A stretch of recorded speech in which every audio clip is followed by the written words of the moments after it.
Alors bonjour à vous tous, bienvenue. Alors on a eu un petit contretemps. Bonjour Bruno Mbeck. Bonjour.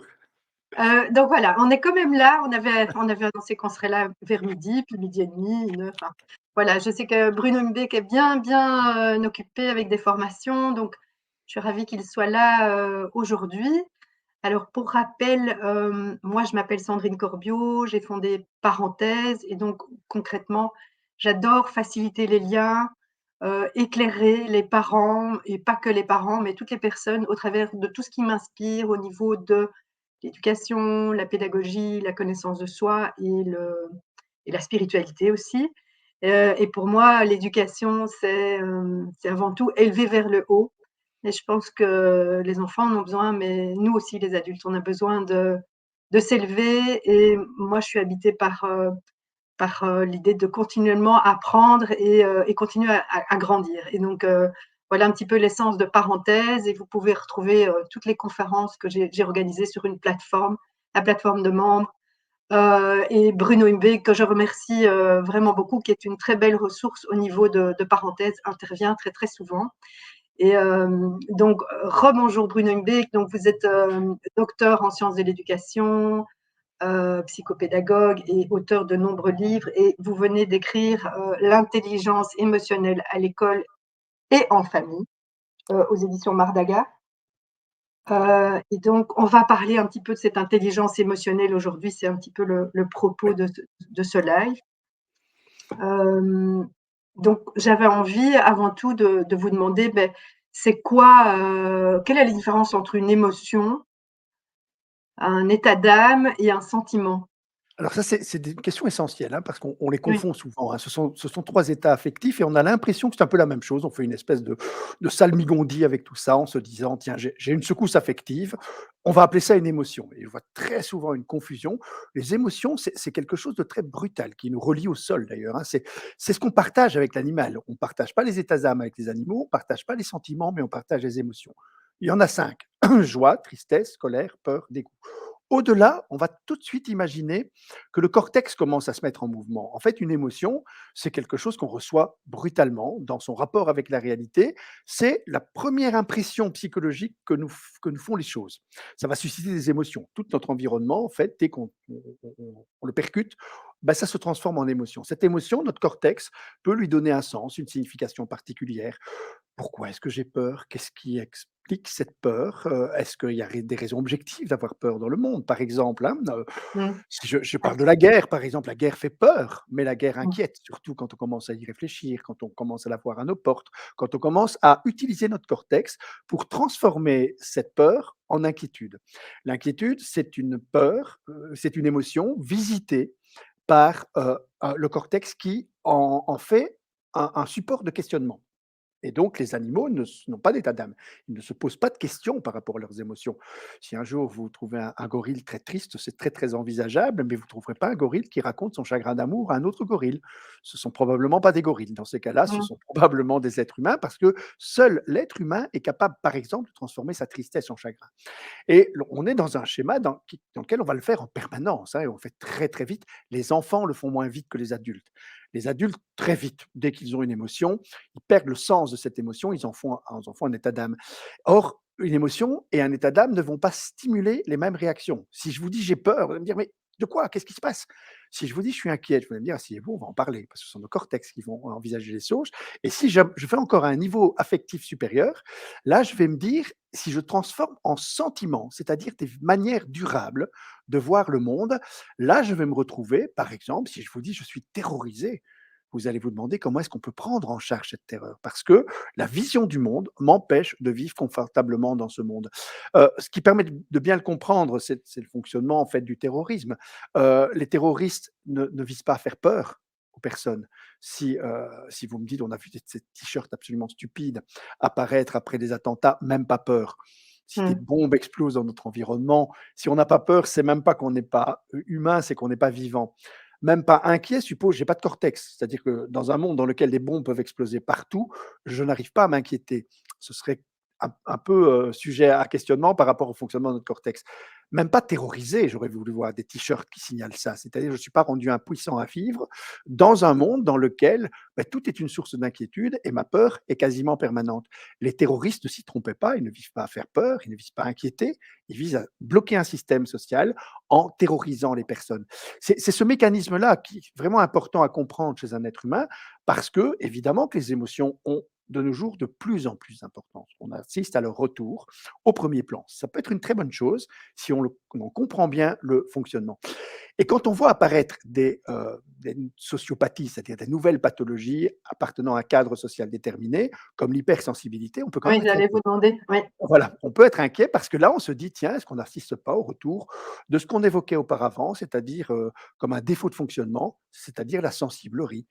Que, par exemple, si vous lisez Rousseau, la sensiblerie, c'est quelque chose qui n'appartient qu'aux femmes et ça suppose qu'ils ont du vent dans la cervelle. Je cite Rousseau, hein, c'est pas Oui. du tout me prêter Vous ces pensez paroles-là. quoi, vous, de ça? Oui. Ah ben c'est catastrophique, évidemment. Oui. Et si vous lisez Rousseau dans ce merveilleux bouquin qui est l'Émile, il est merveilleux, sauf dans 100 pages, dans lequel il parle de l'éducation des filles, où il est catastrophique, et sauf aussi lorsqu'il a ses jugements, qui sont des jugements qui laisseraient penser que les émotions doivent être évacuées du fonctionnement de la pensée humaine, d'une part, et que l'excès d'émotions, l'excès d'état affectif, en ce compris ceux qui nous permettent de mieux comprendre qui on est dans le monde, puisque ce sont les émotions qui vont nous rattacher au monde, cette méfiance, cette défiance vis-à-vis des états affectifs, évidemment qu'il ne faut pas la voir réapparaître sous une forme ou une autre. C'est pour ça que quand quelqu'un se déclare hypersensible, il faut se demander si le monde n'est pas pour lui une source de stimulation excessive. Ce n'est pas lui qui pose question, c'est le monde qui pose question.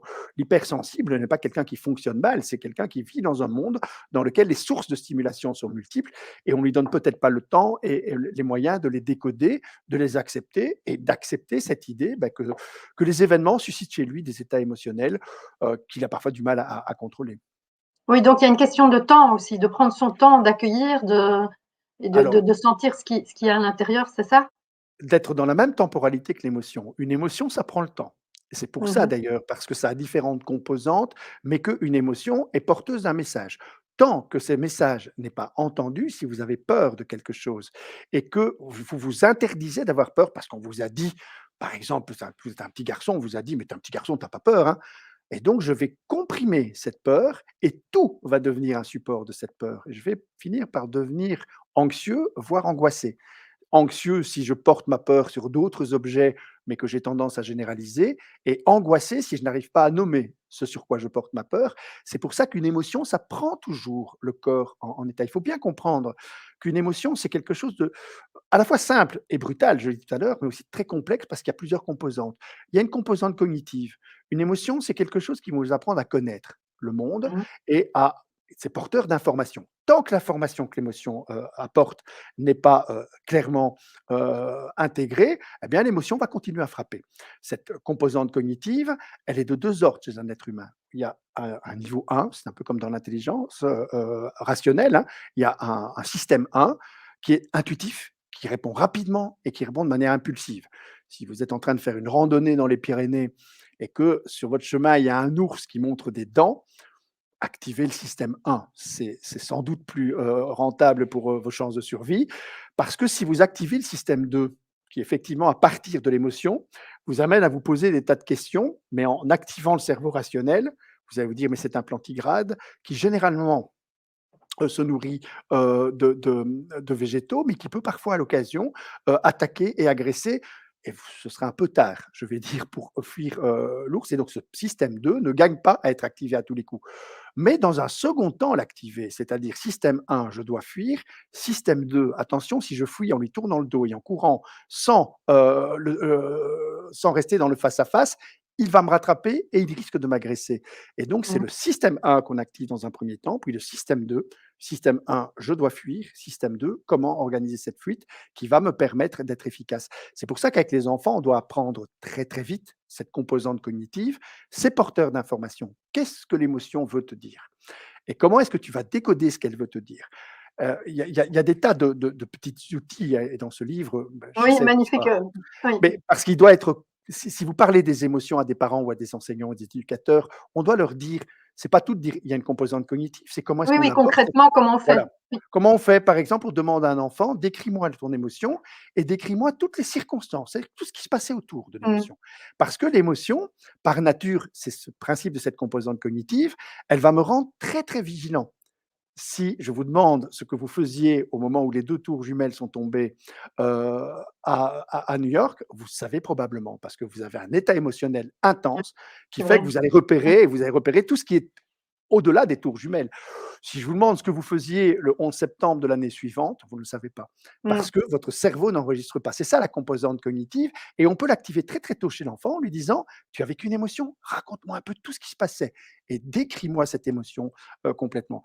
Le la composante physiologique, parce que c'est le propre d'une émotion, c'est pour ça que si vous laissez les messages émotionnels, non entendus en espérant les étouffer, elle va prendre votre corps d'assaut. Il y a une composante physiologique qui fait que l'émotion prend le corps en mouvement. Il faut que les enfants très très vite comprennent ces différentes modifications. Donc, ce que je propose avec le jeu, par exemple, des 3 organes ou des 3 membres, c'est tu es en colère, essaye un peu de me dire ce qui se passe dans ton corps.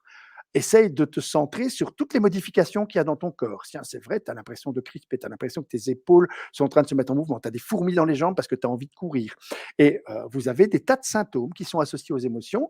L'intelligence émotionnelle suppose aussi de savoir d'où ils viennent pour pouvoir les contrôler parce qu'on les a nommés. Simplement nommer ce qui arrive dans votre corps, ça permet d'éviter parce qu'on assiste souvent dans cette composante physiologique avec l'émotion qui a supposé 2 écoles. Une école qui disait: «J'ai peur, donc je tremble» et une autre disait: «Donc je tremble, donc j'ai peur». C'est-à-dire la manifestation physiologique est tellement contingente du Mmh. mécanisme psychologique que parfois on ne sait pas démêler l'un de l'autre. Bah, ce petit jeu des 3 organes, ça permet aux enfants de le faire. Composante expressive, les émotions, ça se voit. Un enfant très tôt, et c'est un universel, c'est pour ça que dans les espaces de parole régulés, on utilise les émoticônes. C'est universel dans toutes les cultures et quel que soit votre âge, joie, tristesse, colère, peur, dégoût. Si je vous mets des émoticônes, vous allez les retrouver. Et donc, faire en sorte que les enfants soient en mesure de mimer ces émotions. Le pantomime émotionnel, qui est un petit jeu que je propose aussi, simplement pour jouer avec les visages des émotions, expliquer que vous êtes triste, mais en prenant un visage en colère. Il y a des tas de petits jeux qui peuvent se faire, qui vont jouer sur cette forme expressive. La force subjective, une émotion, donc c'est cognitif, physiologique, expressif et subjectif. Si j'éprouve une émotion, c'est moi qui l'éprouve. Personne ne peut l'éprouver à ma place. Je peux la transmettre, je peux faire en sorte que quelqu'un l'éprouve par contagion, mais ça restera mon émotion et son émotion. Et ça, c'est très, très important. Oui, mais là, j'aimerais rebondir parce qu'en tant que parent, bien souvent, on s'inquiète pour nos enfants, on vit, à fond, les émotions, mais en fait, ça parle beaucoup plus de notre histoire, Ça ou passe de nos de craintes, de de nos ce qu'on vit. peurs, de C'est pour ça d'ailleurs que les enfants évitent de nous parler de ce qui les rend tristes, parce qu'ils ont peur de nous faire de la peine. C'est paradoxal, mais dans le harcèlement scolaire, moi je le vois de manière massive, hein, il n'y a que 9,6 des enfants qui parlent de ce qu'ils vivent, de négatif à l'école à leurs parents, parce qu'ils ont peur de faire de la peine à leurs parents en expliquant leur tristesse. C'est ce qui explique qu'un parent qui va chercher son enfant à l'école, la question qu'il va poser, c'est: «Ça va?» Parce qu'on attend oui. un oui. On a tellement envie qu'ils aient bien qu'on supprime l'idée qu'ils puissent vivre d'autres émotions. Résultat, on se met à la place de l'enfant et l'enfant n'est plus à sa place pour vivre ses émotions. Ce qui est Et important, qu'est-ce que vous conseillez alors? alors ce qui est Quelle important, attitude? c'est il y a un petit jeu d'ailleurs, hein, qui est mets-toi à la place de l'autre. Il faut que l'enfant apprenne très tôt que les autres ont une autre émotion que lui, que maman a des émotions, que papa a des émotions, que mes frères et sœurs ont des émotions aussi et que tout le monde y a droit sans qu'on cherche à les contester. Dire à un enfant: «Ton émotion, elle est toute puissante. Quand tu es triste, il faut que tout le monde se mette à plat ventre pour que tu ne sois plus triste», c'est catastrophique. Tu es Catastrophique. triste, c'est très bien. On va accepter l'idée que tu sois triste et on va essayer d'agir en tenant compte du fait que tu es triste. Mais maman a le droit d'être triste aussi. Papa a le droit d'être en colère. Et quand tu es en colère et que tu fais une crise de colère, c'est soit parce que tu n'as pas trouvé la bonne émotion, et là on va la chercher ensemble, soit tu dois savoir, par exemple, que ta crise de colère, elle peut aussi soit te mettre maman en colère, soit lui faire peur, soit te la rendre triste, et que chacun va devoir exprimer son émotion et il faut qu'il y ait des espaces pour le faire. C'est ça la composante subjective. On peut très très vite faire comprendre ça aux enfants. Ben, le jeu des 3 figures de Tisseron, par exemple, c'est excellent pour ça. Il y a 3 figures, la même situation, mais chacun vit quelque chose de différent. On peut le faire dans n'importe quel dessin animé. Vous Mmh. prenez Bambi. Bambi est une histoire à forte tension émotionnelle qui repose sur un seul émotion, mais très très forte, qui est la disparition de la maman. Que vivent les autres autour, que vit Pampan quand il revoit Bambi, que vit Fleur, que vivent l'ensemble des personnages, il faut très vite apprendre aux enfants à concevoir que dans une situation, il y a plein d'acteurs qui vont chacun vivre les choses avec des émotions différentes. C'est ça cette composante subjective. Et la dernière composante, c'est la composante motivationnelle. Une émotion, on peut se poser la question de savoir, mais pourquoi tu es triste? Mais on doit aussi se poser la question de savoir pourquoi tu es triste. C'est-à-dire, qu'est-ce que tu attends comme mouvement? Parce qu'on est tous programmés pour le faire. Une émotion, ça va susciter chez les autres des comportements qui sont quasiment imprimés en nous. Si je suis triste, je vais trouver quelqu'un qui va me consoler, ou en tout cas, je vais attendre d'avoir des comportements de consolation. Si j'ai peur, je vais attendre des comportements d'apaisement. Si je suis en colère, des comportements, pardon, si j'ai peur, des comportements de réassurance. Si je suis en colère, des comportements d'apaisement. Et on aura comme ça, on est préformaté pour réagir. On peut bloquer ces réponses, hein. On le voit si vous voulez agresser quelqu'un avec beaucoup de virulence, vous bloquez vos neurones miroirs et vous ne serez plus sensible aux signaux émotionnels qu'il va le donner. On le voit dans les situations de Oui. guerre, par exemple. Eh bien, vous devez, par rapport à votre ennemi, le considérer comme inhumain et le déshumaniser pour n'avoir aucune réaction de pitié par rapport à ces signaux de détresse qu'il émet de manière intense dans ce cadre-là. Mais même au niveau de l'enfant, par exemple, lorsque l'enfant parle, je vais prendre un exemple, un petit garçon dont la maman filme l'expression quand il explique en quoi, c'est un petit garçon qui s'appelle Keaton, qui est un petit garçon américain, sa maman le filme au moment où il explique pourquoi ce qu'il est en train de vivre à l'école. Il parle pendant 7 à 8 minutes, c'est absolument impossible à regarder sans avoir les larmes aux yeux. Ce petit garçon explique les choses, il va produire un buzz absolu. Il faut savoir que si vous regardez les messages, vous allez voir beaucoup de messages qui critiquent cette maman en disant mais comment peut-on laisser son enfant parler de sa détresse sans le prendre dans ses bras? Et c'est vrai. Et la maman a dû d'ailleurs tourner un petit clip pour expliquer pourquoi elle l'a fait, pour créer une émotion intense dans toute la communauté. Et effectivement, elle a créé un buzz à partir de ce que vivait son enfant. Et parce qu'elle dit, mais évidemment que j'ai envie de prendre mon enfant dans les bras. C'est pour ça que nos enfants, ne parlent pas spontanément de ce qu'ils vivent à un parent, parce que le parent n'est pas du tout outillé pour s'installer et dire explique-moi ton émotion.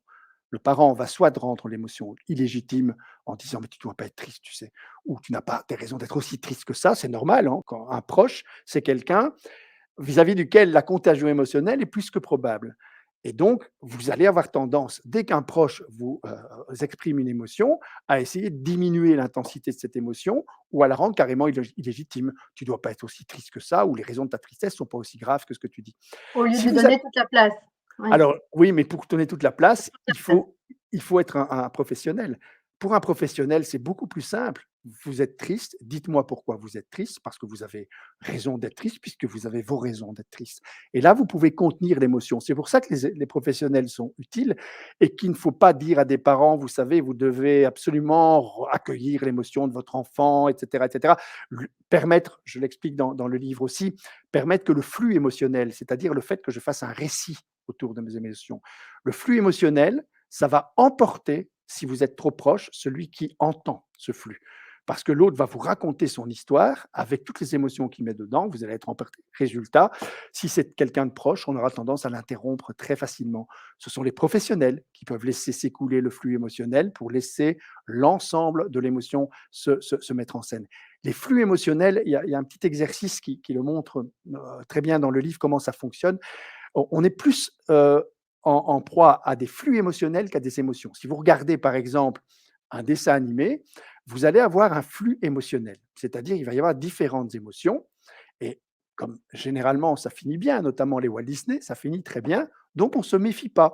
On se dit, mais ils se marièrent, ils ont beaucoup d'enfants, ou Bambi, la fin de Bambi, je ne sais pas si vous la connaissez d'ailleurs, la fin de Bambi. Oui, c'est triste, hein, c'est super triste, non? Ah non, mais vous avez zappé la fin, comme la plupart des personnes. Non, non, il a simplement des petits jumeaux. C'est-à-dire qu'il a des enfants à son tour. Ah, mais voilà, parce qu'on l'a tous zappé. Parce que la fin de Bambi n'est pas consistante dans la mesure où on a chez Bambi un flux émotionnel avec des joies qui sont relatives, hein, des petits plaisirs, Mmh. une tristesse terriblement profonde, un gouffre dans lequel sombre l'enfant, et puis on revient. aux saisons qui continuent. Et donc, vous avez imaginé, vous étiez resté dans le gouffre. Et donc, Oui. vous me dites, c'est catastrophique. Mais non, non, non. Mais c'est catastrophique d'avoir laissé son enfant seul devant Bambi parce qu'effectivement, il a enregistré cette espèce de grand gouffre dans lequel il est tombé. Si vous regardez Blanche-Neige, par exemple, Blanche-Neige, vous avez un flux émotionnel qui est un peu plus doux, mais avec des grosses descentes. Et puis vous avez la disparition dans la forêt, c'est votre mère ne veut plus de vous et elle veut vous tuer. Donc c'est quelque chose qui pour un enfant est terriblement mal vécu. Un grand gouffre dans la tristesse. On revient avec des petites scènes cocasses, etc., Mmh. etc. La sorcière, donc la peur, peur intense. Et puis la mort de Blanche-Neige, c'est pas rien, hein. Donc trois espèces de vagues émotionnelles comme ça qui fait que comme ça finit bien, parce qu'à la fin, ça finit bien, elle s'en va avec le prince et c'est génial, on s'imagine que l'enfant a vécu tous ces flux émotionnels sans qu'on l'autorise à le débriefer quelque part. Et donc Walt Disney, c'est ce que j'exprime très souvent, c'est un très très grand pédagogue, c'est un babysitter Mmh. catastrophique. Quand on laisse nos enfants devant un Walt Disney et qu'on se dit mais ça va puisque ça finit bien, ben non, vous avez traversé des émotions intenses et vous avez besoin de les exprimer. C'est ça un flux émotionnel, hein, c'est ce au quoi on est le plus souvent confronté. Mmh. Et je me souviens, il y a 2 ans, on avait organisé une conférence sur les travers de la pédagogie positive Oui. où justement vous disiez, «OK, il faut accueillir les émotions de nos enfants, OK, mais est-ce qu'on n'est pas justement dans l'excès?» et et comment, aussi rassurer les parents, les déculpabiliser aussi Alors, sans il faut écouter pour les autant émotions de les nos enfants. décharger, mais quel Il faut message on adresse? il faut écouter les émotions de nos enfants. Donc moi, je me souviens de cette conférence Mmh, où je suis assez critique par rapport aux pédagogies positives, mmh, mais pas aux façons positives de faire de la pédagogie. Et donc, écouter les émotions, bien sûr, mais pas les rendre toutes puissantes. c'est ça. C'est-à-dire vouloir toujours les éteindre. Tu es triste, qu'est-ce qu'on doit faire pour que tu ne le sois plus? Tu es en colère, qu'est-ce qu'on doit faire pour que tu ne sois Donc plus en colère? combler toujours l'émotion, Combler, c'est mais ça. écouter Oui. l'émotion et permettre à l'enfant de l'éprouver. Ça, c'est indispensable, en montrant de manière authentique à son enfant qu'on l'éprouve aussi. Je me souviens que dans cette conférence, j'avais parlé du papa zen qui Mmh. avait, peint son salon et puis sa gamine était venue et avait mis, ses mains dans le pot de peinture et avait fait un fac-similé de Lascaux avec le salon et le papa descend et exprime à sa petite fille: «Je ne veux pas contrarier tes pulsions artistiques, mais je suis, très mécontent, ça me fâche très fort que tu ne m'aies pas appelé en restant zen. Mais vous mutilez complètement le message qui fait que l'enfant ne va pas le comprendre. Votre salon, vous venez de finir de le peindre, vous vous êtes absenté 5 minutes et votre enfant l'a complètement, salopé, mais vous vous énervez et l'enfant doit pouvoir le percevoir. C'est pas pour ça que je ne t'aime plus, mais qu'est-ce que tu m'as mis en colère? En prenant une initiative sans me le demander et en ne respectant pas ce que j'ai fait». Et ça, le message émotionnel, il doit être complet. Quand on entend effectivement cette forme de zénitude imposée à tous les parents de manière continue, c'est très très destructeur pour tous, y compris pour l'enfant. L'enfant Oui. doit percevoir qu'il provoque des émotions chez son parent, et ces émotions, le parent y a droit. C'est une façon de respecter son enfant, ne pas se laisser déborder par la colère, évidemment, au point d'avoir des comportements qu'on n'est plus capable de contrôler, mais une colère, ça s'exprime, je l'expliquais tout à l'heure, il y a une composante physiologique, il y a une composante expressive. N'essayez pas de la comprimer, c'est tout à fait inutile et c'est pas rentable parce que vous allez comprimer, comprimer jusqu'au moment où ça va exploser. Parce que ce Mmh. qu'on comprime temporairement dans le corps finit par ressortir et alors ça ressort sur autre chose, sur une broutille. C'est ce qui explique qu'effectivement, chez l'être humain, on a toujours intérêt à. Alors, quand je parlais d'accueillir les émotions, ce que ça voulait dire ne pas les accueillir dans toutes les formes d'expression en disant: «Mais tu peux l'exprimer comme tu veux, tout est bon». Non, on apprend à socialiser nos émotions. Ça fait aussi partie de ce qu'on appelle pompeusement l'éducation, c'est-à-dire apprendre à exprimer des émotions d'une façon socialement acceptable. Ça ne veut pas dire refouler ses émotions ou s'interdire de les éprouver. Sur une émotion, on n'a aucun pouvoir en termes d'extinction. On ne pourrait pas éteindre les dire à quelqu'un: «Ne sois pas triste», c'est un oxymore. La tristesse, c'est pas quelque chose qu'on peut considérer comme accessible ou pas. La tristesse, c'est là, c'est ce que Deleuze disait si joliment. Une émotion, ce n'est ni juste ni injuste, ni bien ni mal, ni positif ni négatif. Une émotion, c'est. Quand vous avez une émotion, c'est quelque chose qui vous arrive et il faut pouvoir l'accepter que nous sommes des êtres émotionnels. J'ai un petit souci avec les formules toutes faites du style l'erreur de Descartes, hein, d'Amadio, qui a fait un bouquin magnifique sur l'intelligence émotionnelle et sur la valorisation des émotions. Prétendre que les émotions font partie du réseau de richesses qu'un être humain a pour être au monde, ne signifie pas que la pensée rationnelle doit être écartée systématiquement. On va faire cohabiter l'un avec l'autre. Tu as une émotion, réfléchissons ensemble à ce qu'elle signifie. Et par exemple, dans le contexte qu'on connaît actuellement, dans lequel on a quand même affaire à quelque chose de tout à fait inédit, des enfants qui ont traversé une pandémie, c'est-à-dire une forme d'angoisse très forte sur l'idée de l'incertitude, de la finitude et de la solitude, qui est relativement contrôlable parce que on savait faire des choses, des gestes protecteurs, et cetera. Ils sortent à peine, on leur dit voilà, il va y a une nouvelle angoisse qui va arriver autour de l'idée que la mort est possible à partir de la guerre, de façon plus brutale, encore moins contrôlable, parce que ça dépend de personnes qui ne sont pas nous. Et donc, on va se retrouver tout ça sur un fond d'inquiétude climatique généralisée et d'incertitude par rapport à ton avenir, parce que pour la première fois dans l'histoire des générations, si vous vous retournez vers votre enfant qui a une dizaine d'années et vous lui demandez, mais tu veux faire quoi plus tard? Il ne saura pas vous répondre, parce que 80% des professions n'existent pas encore et qui existeront dans 10 ans. Et donc, il y a une incertitude complète sur laquelle vous avez de l'angoisse, eh bien qu'il y a évidemment une obligation éducative. D'abord, un, à exprimer aux enfants qu'on a le droit d'être inquiet et qu'on va le partager, cette inquiétude, ensemble, pour réfléchir ensemble, par exemple par rapport à la guerre, au fait que c'est vrai qu'une minorité de personnes semble vouloir la guerre, mais que l'immense majorité veut la paix et que beaucoup travaillent pour cette paix. Et il faut donc qu'on cherche l'équilibre. C'est un principe même de l'être humain, c'est que tout ce qui nourrit grandit et grossit. Si vous nourrissez vos peurs, vous allez faire grossir vos peurs. Si vous nourrissez l'espoir, vous allez faire grossir l'espoir. Et si vous Mmh. voulez l'équilibre de l'un et l'autre, il faut évidemment nourrir l'un comme l'autre. C'est ça de l'inquiétude partagée. Et le deuxième élément, et je pense que c'est important aussi dans une évocation des émotions, peut-être que pour la première fois dans l'histoire des générations, il y a une obligation des parents à être heureux.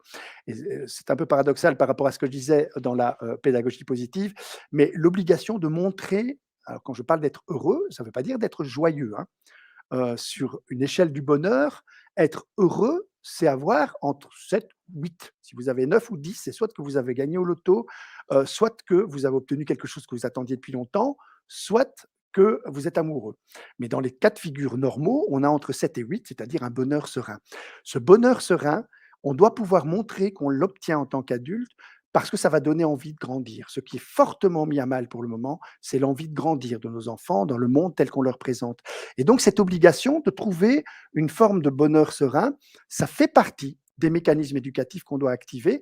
Alors, j'ai pas dit la joie continue, ça c'est la pédagogie positive. Je parle plus de bonheur serein, c'est-à-dire se contenter de choses qui nous remplissent de bonheur et de sagesse, plutôt que vouloir être tout le temps content et tout le temps joyeux, parce que chaque fois que vous êtes contenté, Mmh. vous allez chercher un autre objet de contentement, parce que par nature, le contentement et la joie sont fugaces, alors que le bonheur est plus constant, plus permanent. C'est pour ça qu'il ne faut pas viser un état de bonheur absolu, une forme d'euphorie. Ça, c'est l'injonction à l'euphorie perpétuelle.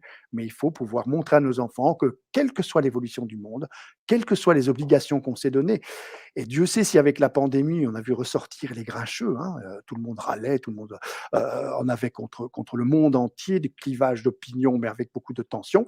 Ça, c'est pas du tout un bon plan pour les enfants, pour leur donner envie de grandir, si c'est devenir aussi grincheux que des parents qui n'arrêtent pas de se chamailler les uns avec les autres. C'est pour ça que j'ai eu la maladresse un jour d'intervenir dans un Coteco pour expliquer qu'il fallait surtout pas mettre de la tension autour des masques et que ben, les grincheux se dit mais il est pour les masques. Absolument pas. Moi, je préfère évidemment qu'on voit les Mmh. sourires des enfants. Simplement, l'enfant souffre de la tension Il qu'on y a la tension manifeste. permanente La qu'on a tension, vécue. voilà, s'il y a une tension entre ce qui est exigé à l'école et ce qui est exigé dans la famille, et donc ne faisons pas tout un Ouais. fromage avec ces masques.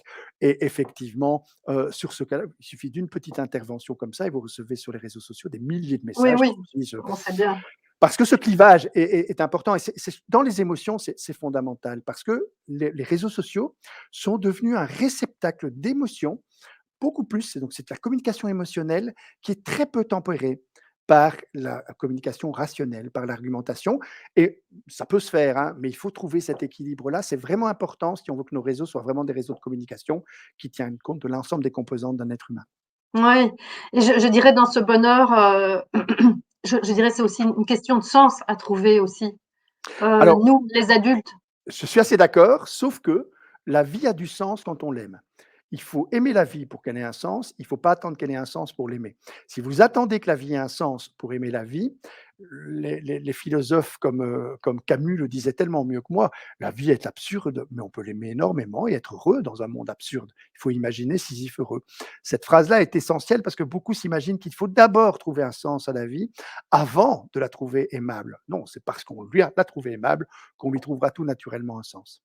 Oui, ou je dirais donner un sens à nos actions, À nos actions. Une à nos actes. signification alors, peut-être plus, une signification. C'est-à-dire qu'effectivement, dans le cadre des émotions, c'est particulièrement vrai. C'est ça et on arrive peut-être à la vraie définition de l'intelligence émotionnelle, c'est-à-dire que cet état émotionnel qui est un état somme toute naturel de réaction à quelque chose qui m'arrive dans mon environnement et à un événement, si j'arrive à lui donner une signification parce que j'accepte l'idée que je vive ces émotions, j'accepte l'idée, qu'elles me traversent et j'accepte de leur donner une signification, eh bien, cette émotion, je vais en faire une alliée pour vivre. Et c'est pour ça que je pense que les personnes qui se déclarent hyper émotifs ben, ont un double risque, soit de considérer que le mot hyper, et c'est ça pour ça qu'il est dangereux, signifie un trouble du fonctionnement. C'est le terme médical, hein, hyperacousie, hyperalgésie, etc. Mmh. C'est un fonctionnement excessif de vos systèmes acoustiques ou de vos systèmes de sensibilité à la douleur. Et donc, c'est quelque chose de pathologique. Ben, considérer que vivre des émotions, c'est pathologique, c'est dangereux. Et l'autre aspect, peut-être tout aussi dangereux, c'est de dire hyper, non, c'est pas vraiment le sens médical, c'est plutôt le sens qu'on lui a donné quand on a commencé à dire waouh, c'est hyper chouette ce truc, c'est hyper génial. Et là, ça donne le sentiment un peu ambigu que ce serait une marque de supériorité. C'est un peu comme les surdoués. Les hypersensibles remplaceraient les surdoués. Nous serions des individus exceptionnels, supérieurs aux autres. C'est tout aussi dangereux d'encourager chez l'enfant, mais aussi chez l'adulte, cette forme de mépris des autres et de supériorité de soi. Donc, dans les deux cas, l'hyper-émotivité, c'est à mon avis un chemin qui ne doit pas être creusé trop profondément parce qu'on risque de s'y engouffrer et de s'y perdre. Merci Bruno Inbeck, merci pour ces partages, c'est vraiment précieux. Donc, merci à vous tous qui nous Merci à avez vous. écoutés. N'hésitez pas à laisser des petits commentaires, à partager la vidéo si elle vous a parlé, si elle vous a fait du bien. Si vous voulez aller plus loin, donc l'intelligence émotionnelle à l'école et en famille. Donc ça vient de sortir, il vient de sortir, il est hyper pratique et pas que, hein, mais en tout cas avec plein d'exemples pratiques parus aux éditions Mardaga. Et alors, si vous voulez, si ce contenu vous a plu, il y a plein de conférences de Bruno Inbeck sur la plateforme Parenthèse. Je pense notamment aux pédagogies, à travers des pédagogies positives, quelle pédagogie pour mon enfant, l'estime de soi, la fratrie. Enfin, il y a beaucoup de contenu sur la plateforme Parenthèse. En vous abonnant à Parenthèse, vous avez accès à toutes ces conférences et plein d'autres. Et pour le moment aussi, vous pouvez cette semaine tester gratuitement la plateforme. Voilà, parce que j'ai vraiment envie que ces contenus puissent partager et qu'ils puissent servir comme moi, ils m'aident à grandir. Voilà. Très bien, Merci merci. beaucoup, Bruno, et à la prochaine. Merci À tout beaucoup. bientôt. Au revoir. Au revoir.